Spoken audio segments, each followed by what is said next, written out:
नारद जी प्रश्न करते हैं, तो क्या ये श्रीमद् भागवत कथा इतने लोगों का उद्धार करती है?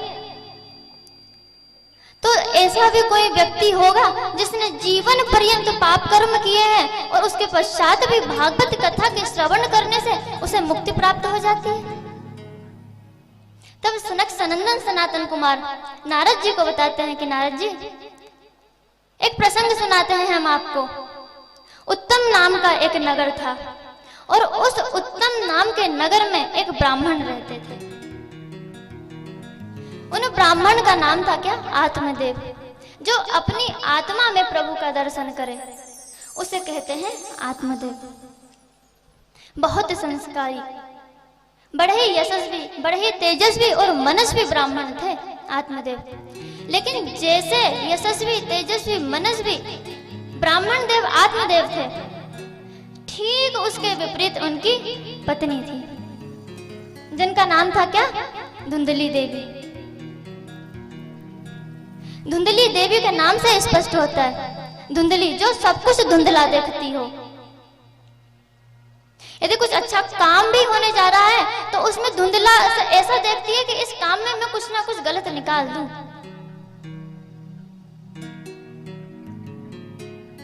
ब्राह्मण देवता सुबह अपना नित्य कर्म करके पूजन पाठ इत्यादि के लिए निकल जाते।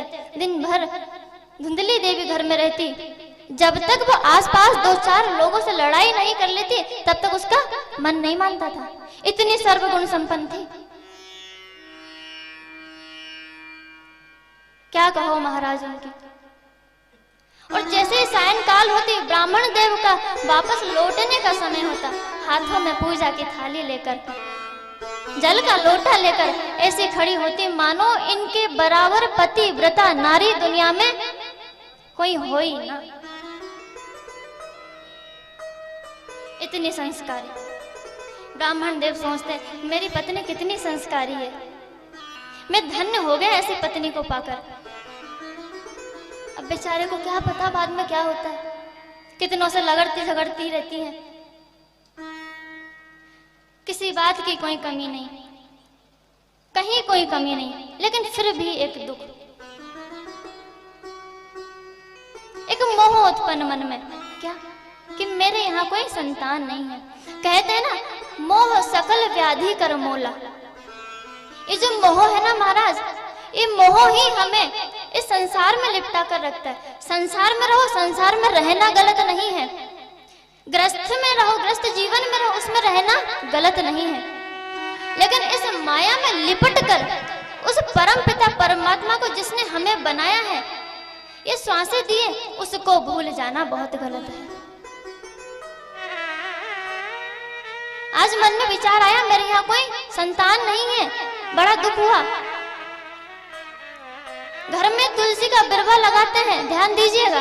यदि घर में तुलसी का बिरवा लगाया और वो बिरवा नहीं लग रहा है, वो तुलसी का पौधा घर में नहीं लग रहा है, तो जरूर हमारे यहाँ कोई ना कोई कष्ट है, कोई ना कोई दोष है। घर में गाय माता को लेकर आते हैं, दूध देने वाली गौ माता को लेकर आते हैं, लेकिन वो घर आते ही दूध देना बंद कर देती, मतलब कोई ना कोई बात जरूर है। घर में ताजी ताजी सब्जियां लेकर आते, पुष्पों के अच्छे वृक्ष लगाते, लेकिन उन वृक्षों में सुंदर फूल नहीं आते। क्यों? क्योंकि हमारे यहाँ कोई ना कोई दोष है।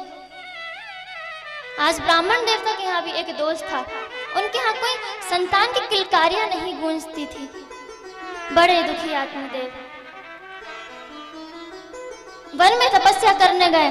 तपस्या में मन लगा नहीं, नदी के किनारे जाकर बैठ गए और कहने लगे क्या कि मैं तो इस नदी में अपने कूद कर अपने प्राण त्याग दूंगा। उधर से एक संत आ रहे थे, ब्राह्मण को देखा तो ब्राह्मण को देखकर सोचने लगे, बड़े दुखी लग रहे हैं। जाकर उन ब्राह्मण की समस्या पूछी। ब्राह्मण ने बताया, क्या बताऊं महाराज, मेरे यहाँ कोई पुत्र नहीं है, मैं बहुत परेशान हूं। समाज के लोग ताना देते हैं, समाज की बड़ी विडंबना। यदि हमारे यहाँ कोई अच्छा कार्य होता है तो ताने मिलते हैं, अच्छा कार्य हम नहीं करते तब तक ताने मिलते हैं।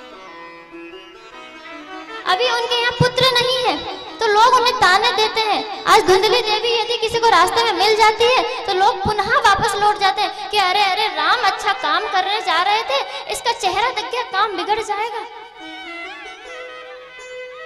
ऐसा नहीं है। बहुत लोगों की मानसिकता होती है, अपने दिमाग में बिठा लेते हैं कि ये स्त्री ऐसी है, ये पुरुष ऐसा है, इनका चेहरा देखने से ये हो जाएगा। ऐसा नहीं है, वो भी भगवान के ही बना हुए, हम भी भगवान के ही हैं। संत ने बहुत समझाया कि ब्राह्मण तुम्हारी मस्तिष्क की रेखाएं बता रही है तुम्हारे 7 जन्मों तक संतान का सुख नहीं है, लेकिन ब्राह्मण जिद पर अड़ गया, नहीं मुझे संतान चाहिए, नहीं तो मैं इस गंगा जी में कूद कर प्राण त्याग कर दूंगा।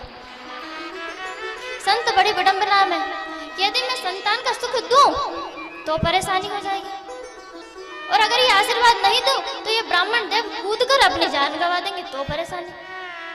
कभी कभी हमारे साथ भी ऐसी परिस्थितियां होती है, काम करें तो परेशानी, नहीं करें तो परेशानी। संत को दया आई, संत का तो भावी स्वरूप ही ऐसा होता है, दया आ जाती है। उनको दया आई, अपनी झोली में से एक फल को निकाला और कहा अपनी पत्नी को खिला देना और कहना कि साल भर तक नियम रखे, झूठ नहीं बोले, पाप नहीं करे, धर्म पुण्य करे, कीर्तन करे, भजन करे। लेकिन महाराज धुंधली के संस्कार तो आप सभी को पता है। फल लाकर दिया तो धुंधली देवी उस फल को देख देख कर परेशान, मैं फल खा लूंगी तो मुझे बड़ी पीड़ा होगी, 9 महीने तक मुझे कष्ट होगा, बहुत कष्ट होगा, मैं कहीं आ जा नहीं पाऊंगी, किसी सहेली के चुगली करने नहीं जा पाऊंगी, किसी से बात नहीं कर पाऊंगी, लड़ाई नहीं कर पाऊंगी, घूमने नहीं जा पाऊंगी। सारे संसार के जितने भी झमेले थे सारे के सारे उसकी बुद्धि में आ गए। उसकी एक बहन थी जो बहुत नितांत परिवार से थी। बहन को समस्या बताई कि बहन क्या बताऊं, कभी फल को देखो कभी खुद को देखो, ये फल जब से आया है तब से बहन सही बताओ 2 टाइम की रोटी छूट गई मेरी। बहन ने बोला पगली परेशान क्यों होती है, मैं हूं तो सही, मेरा पति तो वैसे ही लालची है, उसको थोड़ा बहुत धन दे देना, हमारे यहाँ तो 8-10 संतान पहले से है, एक और आने वाली है, मेरी संतान तू रख लेना। उसकी बहन ज्यादा ज्ञानी थी उससे, ऐसी बुद्धि देकर गई।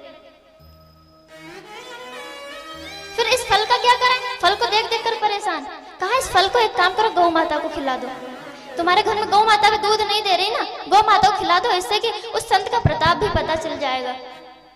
ऐसा ही किया धुंधली देवी ने, उस फल को तो उस गौ माता को खिला दिया। समय व्यतीत हुआ, धीरे धीरे धीरे धीरे समय आने पर उसकी बहन ने उसका पुत्र लाकर उस धुंधली को दे दिया, और धुंधली ने बहुत सारा धन दे दिया उसको। अब इधर जो गौ माता को फल खिलाया था उन्होंने भी एक सुंदर से पुत्र को जन्म दिया। संत तो संत होते हैं, आशीर्वाद था, सुंदर सा पुत्र हुआ, लेकिन क्या उसके जो कर्ण थे, उसके जो कान थे वो गौ माता के समान थे, इसलिए उनका नाम रखा गया गोकर्ण। और जो धुंधली देवी थी, धुंधली के पुत्र का नामकरण संस्कार होने लगा तो आत्मदेव ने सोचा मेरा नाम आत्मदेव है तो मैं अपने पुत्र का नाम परमात्मा देव रखूंगा। इधर से धुंधली देवी यही तड़कते भड़कते, ये क्या कर रहे हो? संतों को डरा, देखो जो मैं कहूंगी वही होना चाहिए, नहीं तो तुमको 1 पैसा नहीं मिलेगा। संत महाराज अरे देवी जी जो आप कहेंगे वही होगा, हमें क्या करना, आपका पुत्र है। ये हुई ना बात, मेरा नाम धुंधली तो मेरे पुत्र का नाम होगा धुंधकारी, नाम रख दिया धुंधकारी। दोनों धीरे धीरे बड़े हुए, लेकिन एक निकला भक्त और एक निकला महाखल। जो गोकर्ण महाराज थे, संत के आशीर्वाद से ऐसी बुद्धि उनकी, पूजन करते, पाठ करते, संतों का सम्मान करते, अतिथियों का सम्मान करते, पिता की सेवा करते, माता की सेवा करते, बहुत सुंदर संस्कार। उसके विपरीत जो धुंधकारी थे वो ना ही तो किसी का सम्मान करते थे, कोई घर में आ जाता था लड़ाई झगड़े करके भगा देता था, माँ की सुनता नहीं था, पिता की सुनता नहीं था। पिताजी परेशान हो गए कि मैं क्या करूं। अब मना स्थिति पर ध्यान दीजिएगा, पुत्र नहीं था तो रो रहे थे, और आज पुत्र है तो रो रहे हैं।